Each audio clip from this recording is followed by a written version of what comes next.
10여 년 동안 함께 알고 지내는 두 여인이 있었답니다.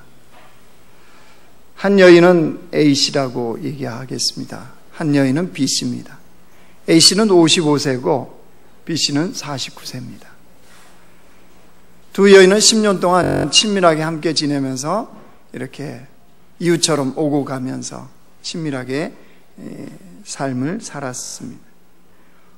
어느 날 여자 A씨에게 여자 B씨가 한 가지 부탁을 했습니다. 어떤 부탁을 했느냐? 옛 동거남의 집에 가서 자신의 옷가지와 가방을 좀 갖다 달라. 이렇게 B씨가 A씨에게 부탁을 한 겁니다. 부탁을 받은 A씨는 그 집에 가서 B씨의 옷가지와 가방을 챙겨서 나오다가 절도범으로 몰리게 되었습니다. 절도범으로 몰리게 되자 여자 B씨가 발뺌을 하는 겁니다. 자기는 소지품을 갖다 달라고 부탁한 적이 없다. 그래서 여자 A씨는요, 절도범으로 처벌을 받게 되었습니다. 근데 이거에 대해서 여자 A씨가 앙심을 품은 겁니다. 그럴 수 있겠죠. 그래서 여자 B씨와 함께 렌트한 차를 타고 가다가 미리 준비한 커피를 주었습니다. 근데 그 커피 안에는 수면제를 탔습니다. 그것을 모르는 B씨는 수면제가 든 커피를 받아 마시고 차 안에서 잠이 들었습니다. A씨는 그 B씨를 태우고 강원도 철원까지 가서 텃밭에 B씨를 암매장해 버렸습니다. 이 암매장한 일에는 A씨의 남편과 또 아들도 개입하게 되었습니다. B씨는 그동안 기초생활 수급자로 살아갔답니다. 혼자서. 그래서 사회복지사가 정기적으로 연락하는데 이상하게 연락이 안 되니까 경찰에 신고를 한 겁니다. 경찰이 수사에 나섰다가 사건의 전말이 밝혀졌습니다. 자, 이런 사건을 접하면 여러분 우리는 어떤 생각이 듭니까? 어떤 생각을 하시나요? 세상에서 있을 수 있는 일이지. 세상은 참 악하네. 타락한 인간이 어쩔 수가 없구나. 여러분 이렇게 생각하고 지나갈 수도 있을 겁니다. 그런 세상에 우리가 발을 딛고 함께 살아가고 있다는 사실, 이것을 놓쳐서는 안 됩니다. 세상은 원래 그래 라고 치부해버린다면 그런 세상 속에 우리를 두시고 우리를 보내시고 우리에게 그 역할과 사명을 주신 하나님을 무시하는 행위가 되어집니다. 여러분 우리는 분명히 세상 속에서 함께 살아가면서 영향력을 끼치는 사람들입니다. 또 하나님 맡겨준 그 역할의 사명을 감당해야 되는 자들입니다. 세상이 이렇게 흘러가고 있다면, 이런 세상이라면 여러분 우리는 그 세상 속에서 어떤 모습으로 우리는 살아가야 될까요? 오늘 본문은 스가랴 선지자를 통해서 하나님께서 이 땅에 메시아가 오심을 예언한 말씀입니다. 그래서 너희들이 기다리던 왕이 오신다는 거예요. 그 메시아가 온다는 거예요. 그래서 기뻐하고 즐거워하라고 말씀합니다. 예, 당연하죠. 기다리던 메시아, 왕이 오시는데 어느 누가 안 기뻐하겠습니까? 어느 누가 즐거워하지 않겠습니까? 그런데 그 오시겠다는 왕, 그 메시아의 행색이 좀 이상합니다. 여러분 9절 다시 보세요. 같이 읽습니다. 시작. 시온에 따라 크게 기뻐할지어다.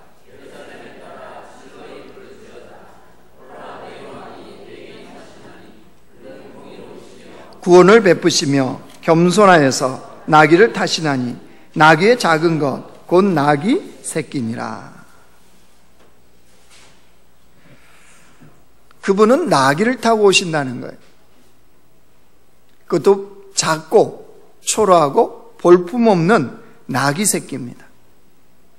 일반적인 왕의 오시는 행차하고는 좀 전혀 어울리지 않는 그런 모습입니다. 도대체 이 왕은 어떤 왕이시길래 이런 볼품없고 초라하고 작은 나귀 새끼를 타고 이 땅에 오셔야 했을까요? 실제로 예수님께서 나귀를 타고 예루살렘에 이제 입성을 하시지 않습니까? 이 마가복음에서 11장에서는 이렇게 기록합니다. 보이세요? 같이 읽어요. 시작. 나귀 새끼를 예수께로 끌고 와서 자기들의 겉옷을 그에 얹어 놓음에 예수께서 타시니 많은 사람들은 자기들의 겉옷을 또 다른 이들은 들에서 벤 나뭇가지를 길에 펴며 앞에서 가고 뒤에서 따르는 자들이 소리 지르되 호산나 찬송하리로다. 주의 이름으로 오시는 이여 찬송하리로다. 오는 우리 조상 다윗의 나라여 가장 높은 곳에서 호산나 하더라. 지금 예수님께서 예루살렘에 입성하는 걸 보고 열렬하게 지금 백성들이 환호하는 거예요. 열광하는 겁니다. 자, 이런 모습과 예수님의 모습이 어울립니까? 안 어울립니까? 안 어울려요. 그렇게 열광하는 이 무리들의 속에서 나귀 새끼를 타고 들어오시는 거예요.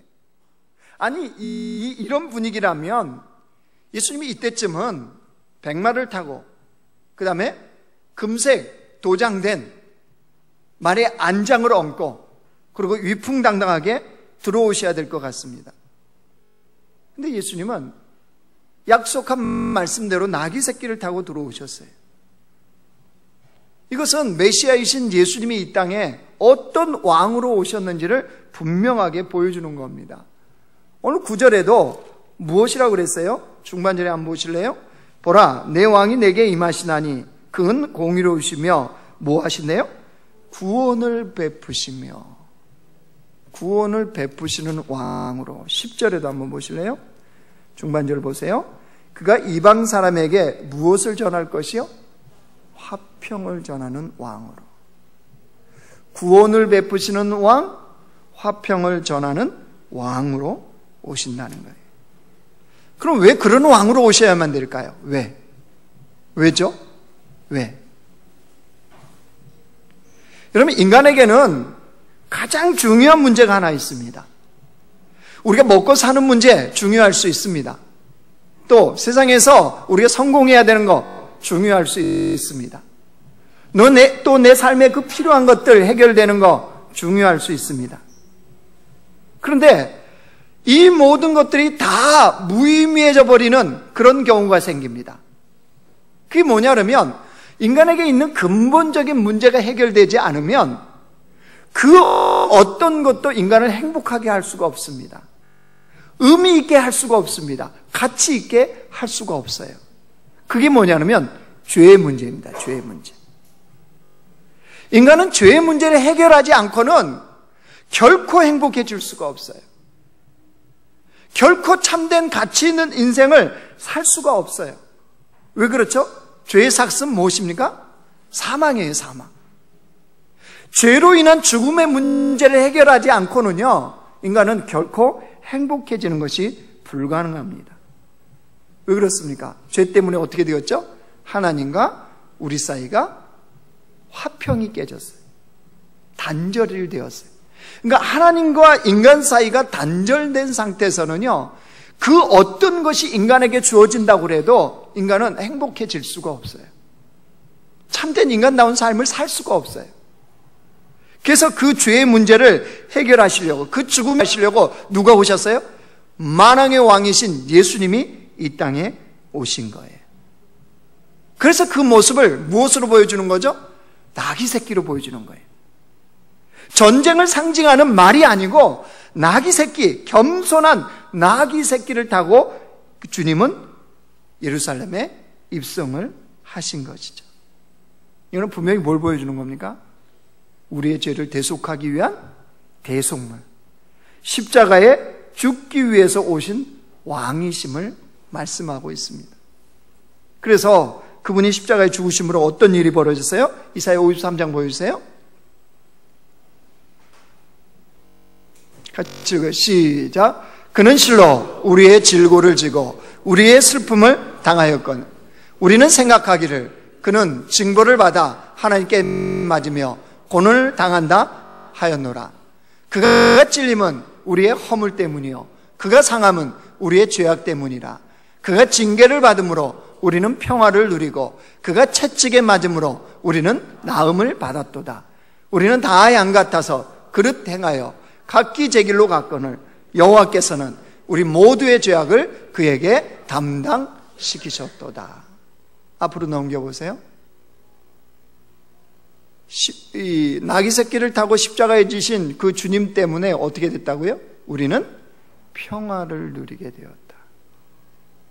그러니까 이 땅에 주님이 어떤 왕으로 오셨는지를 분명히 말씀하시는 겁니다. 나귀 새끼는 그걸 의미하는 거예요. 그러니까 나귀 새끼를 기억하면, 나귀 새끼를 타고 오신 참된 의미를 깨달으면 평화의 왕이 보이는 거예요. 자, 평화의 왕으로 주님이 이 땅에 오셨는데 과연 세상은 알아봤을까요? 세상은 알아봤을까요? 못 알아봤을까요? 전혀 못 알아봤습니다. 예수님이 3년 동안이나 데리고 다니면서 가르치고 본을 보였던 그 제자들 보십시오. 그들조차도 나귀 새끼를 타신 참된 의미를 전혀 깨닫지 못했습니다. 왜 그랬을까요? 왜 못 깨달았을까요? 도저히 있을 수가 없다는 거죠. 어떻게 하나님의 아들이 하찮은 인간의 손에 의해서 죽을 수 있느냐는 거죠.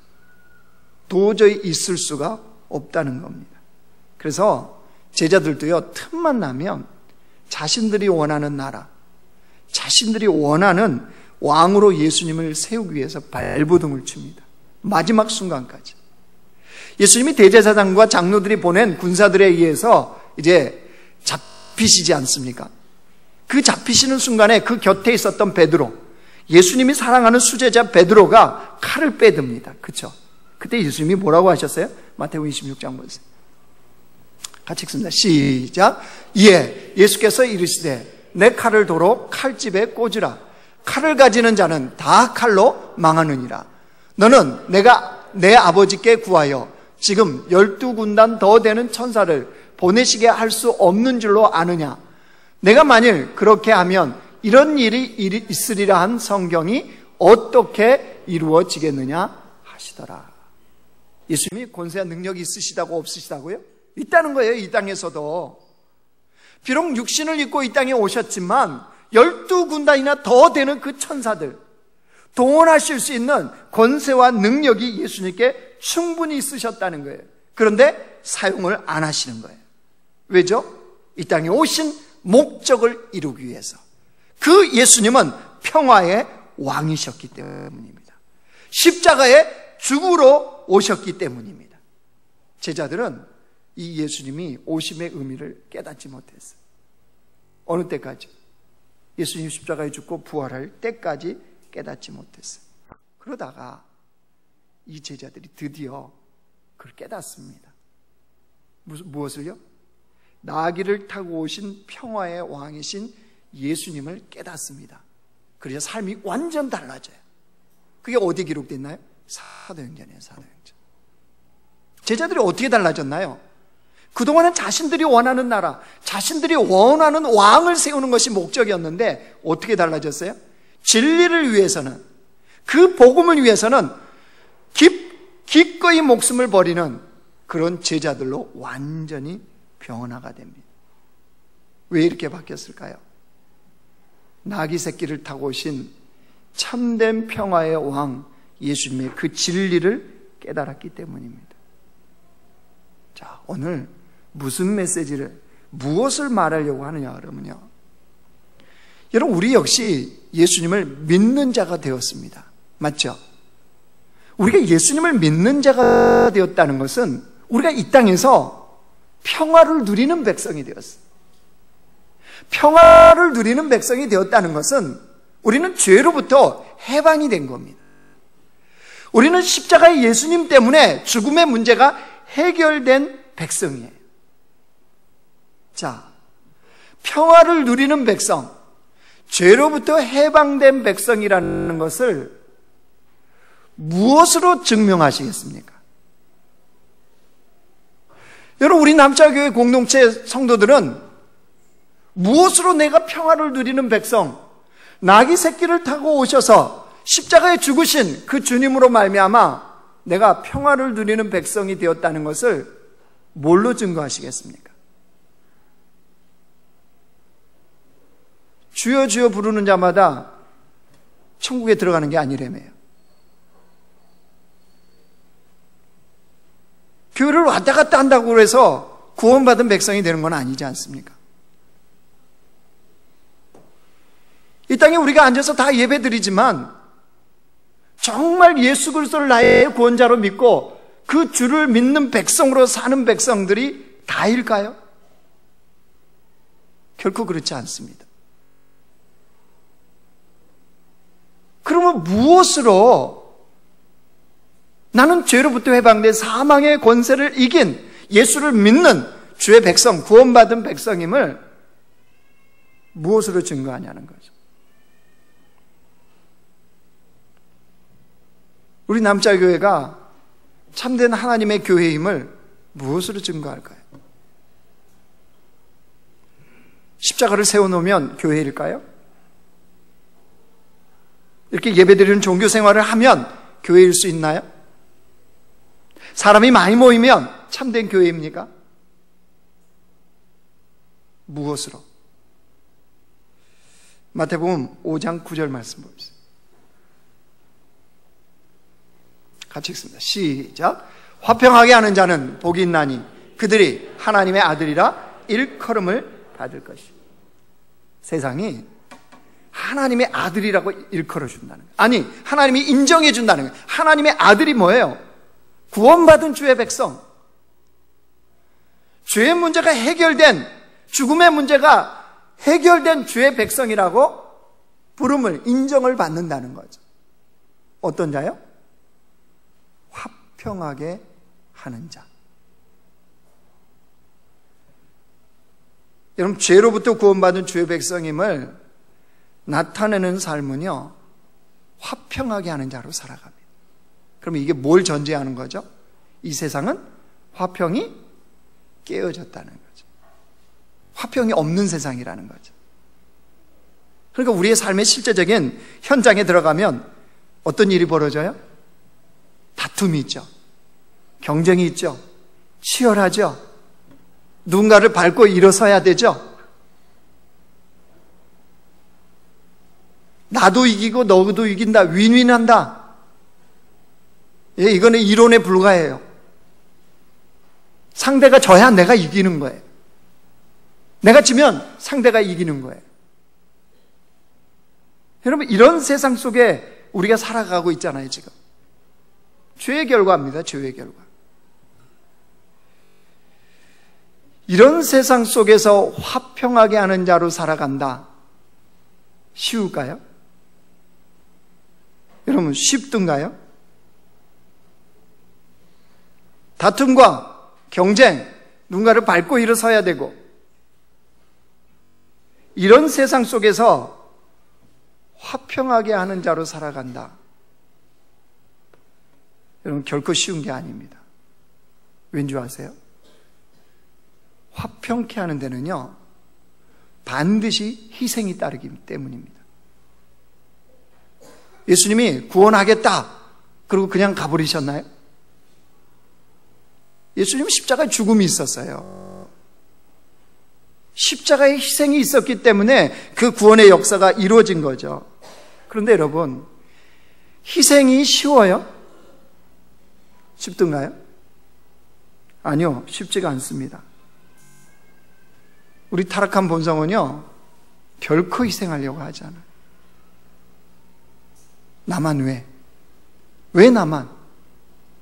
왜 나만 희생해야 돼? 왜 나만 손해봐야 돼? 왜 맨날 나만 양보해야 돼?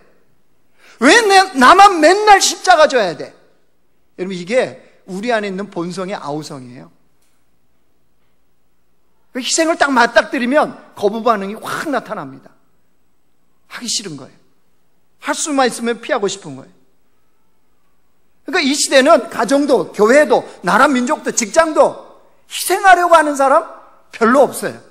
손해 못 참아요, 못 참아. 손해 보면. 손해가 뭡니까? 내 자존심만 하나 건드려도 어떻게 되죠? 폭발해버리죠. 이게 믿는 자들이나 믿지 않는 자들이나 모두가 비슷한 모습이에요. 여러분, 그렇게 해서 했다고 사람을 생매장할 수 있나요? 아니요. 우리도 그 처지하면 얼마든지 그럴 수 있는 사람일 겁니다. 그게 우리의 본성이에요, 본성. 어떻게 해야 될까요? 어떻게 해야지 화평하게 하는, 평화의 왕으로 오신 그 주님을 닮는, 그 주님을 따라가는, 아니 그 평화를 누리는 백성으로 이 땅을 사는 것이 가능하냐는 거죠. 먼저는요, 인정해야 돼요. 인정. 뭘 인정하냐면요, 우리 본성은, 우리 본래 모습은 도저히 희생할 수 없는 존재예요. 희생을 싫어해요. 조금이라도 눈톱만큼, 아니 이 발이 꼬이, 눈곱만큼도, 손톱만큼도 손해보고 희생하는 거 안 해요. 싫어해요. 이게 우리 본성이에요, 본성. 이거를 겸손하게 인정하는 거. 누구 앞에서요? 하나님 앞에서. 거기로부터 화평케 되는 것은 출발합니다. 우리 자신이 조금도 손해보려고 하지 않고 조금도 희생하지 않으려고 하는 것이 내 모습이라는 것을 인정해야 돼요. 하나님 앞에 인정하면 어떤 일이 벌어집니까? 인정하는 자들은 하나님께 긍휼을 구합니다. 하나님의 자비를 구합니다. 하나님의 은혜를 구할 수밖에 없어요. 주님, 내가 그런 존재군요. 내가 그런 존재일 수밖에 없습니다. 하나님, 내게 은혜를 베풀어 주세요. 내게 긍휼을 베풀어 주세요. 이렇게 구할 수밖에 없어요. 그럼 어떤 일이 벌어지나요? 그러면 나귀 새끼를 타고 오신 예수님을 만나요. 나의 그 본성을 인정하고 주님 앞에 겸손히 엎드려 긍휼을 구하면 십자가에 대속물로 죽어주신 예수님을 만나요. 내 자신이 그런 폐역한 존재인 것을 인정하고 하나님의 은혜를 구하면 하나밖에 없는 독생자 아들을, 그 인간을 위해서 죽이시기 위해 내어주신 아버지 하나님의 눈물이 느껴져요. 그때 우리 안에 은혜가 임합니다. 우리 타락한 그 죄성을 덮는, 그걸 덮고도 남는 하나님의 은혜가 우리에게 임해요. 그 은혜가 임하면요, 이제 보는 것이 달라집니다. 그동안은 뭐만 보이죠? 무엇이 내게 유익이냐? 어떤 것이 나를 살리냐? 어떤 것이 내 삶에 도움이 되냐? 어떤 것이 내 자존심 상하지 않는 일이 되냐? 여기만 바라봐, 여기만. 근데요, 그 주님을 만나고 그 주님의 은혜가 임하면 보는 것이 달라집니다. 어떤 게 보일까요? 그 하나님이 아끼는 것이 보이기 시작해요. 그 하나님이 소중히 여기는 것이 보이기 시작해요. 그 하나님이 사랑하는 것이 보이기 시작해요. 그러면 우리 자신으로는요, 도저히 그럴 수 없었는데 그 주님의 긍휼함을 덧입고 그 마음이 임하면 이제 주님이 소중히 여기는 것을 소중히 여기고 싶어져요. 주님이 사랑하는 것을요, 사랑하고 싶어져요. 주님이 좋아하는 것을요, 좋아하고 싶어져요. 이상하죠? 그동안 그런 마음이 없었어요. 무슨 인격이 훌륭하고 뛰어나고 마음이 뭐 바다와 같이 하늘과 같이 넓어서가 아니에요. 여전히 내 존재는 빈대 소갈딱지? 고만해요, 고만해.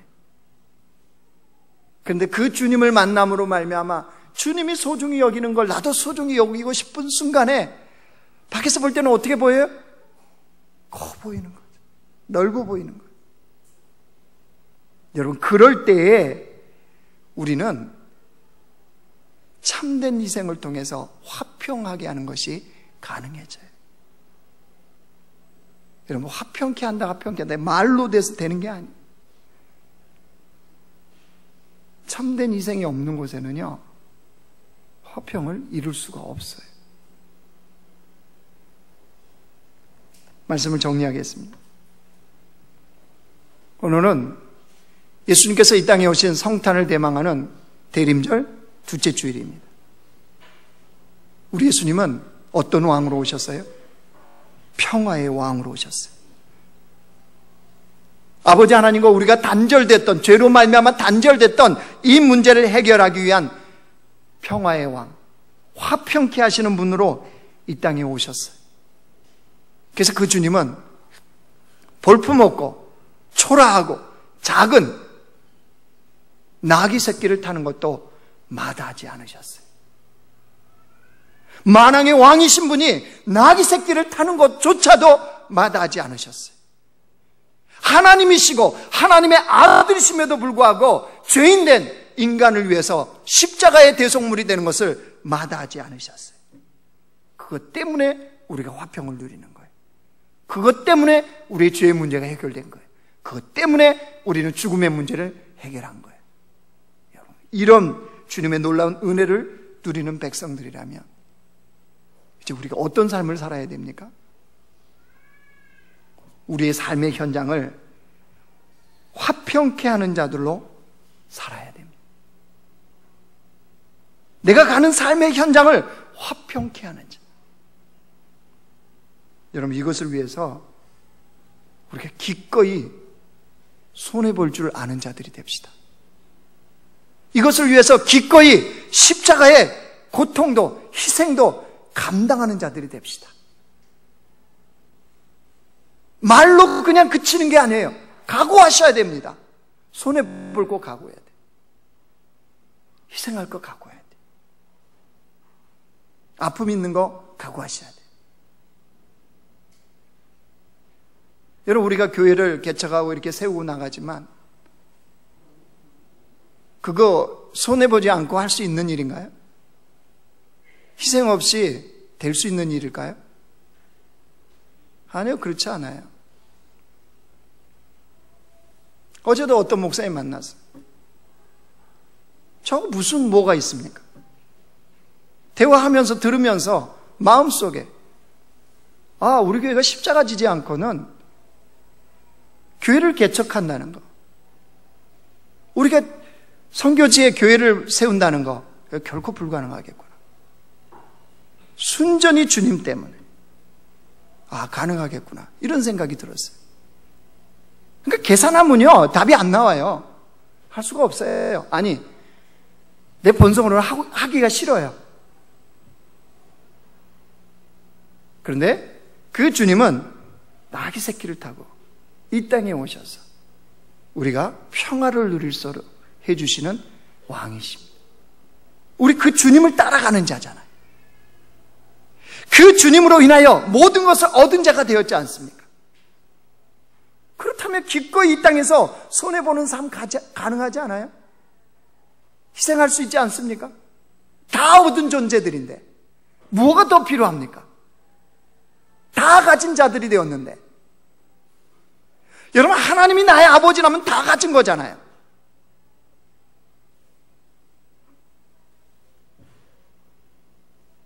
이 성탄 절기를 보내면서 여러분, 우리 남자교회는 좀 공동체 백성들은 화평케 하는 자로 좀 살기를 원합니다.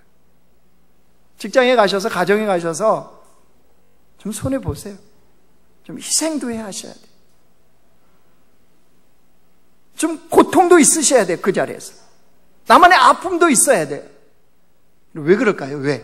왜? 우리 인격이 그래서요? 아니요. 우리의 목적은 딱 하나예요. 왜냐하면 그 자리에 나귀 새끼를 타고 오신 주님이 계세요. 십자가를 지고 부활하신 주님이 그 자리에 계세요. 백마 타고 왕관 쓰고 면류관을 쓴 그 자리에 주님이 계시는 게 아니에요.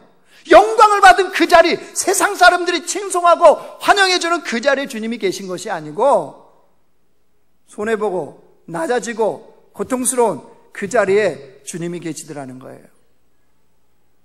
그 주님을 만나야 되잖아요. 그게 참된 신앙생활 아닙니까? 그리고 그 주님을 만난 자만이 통해서 그 평화를 누리게 하는 주님이 드러나세요. 세상은 그걸 통해서 보는 거예요. 교회가 주님이 주신 복으로 누리고 커지고 과연 주님이 원하시는 걸까요? 그래서 뭐 작은 교회가 답이다 이런 말이 아닙니다. 교회가 성도가 그 본질을 잃어버리면 교회다울 수 없고요, 성도다울 수가 없어요. 여러분, 이 모든 것은 저나 여러분 다 해당되는 거예요. 이 성탄절기 나귀 새끼를 타고 오신 평화의 왕을 쫓아서 자리에서 그런 기꺼이 희생이 제물이 되겠다고 하는, 화평케 하기 위해서 희생의 제물이 되겠다고 하는 삶을 살아가는 주의 백성들이 되길 주의 이름으로 축원합니다.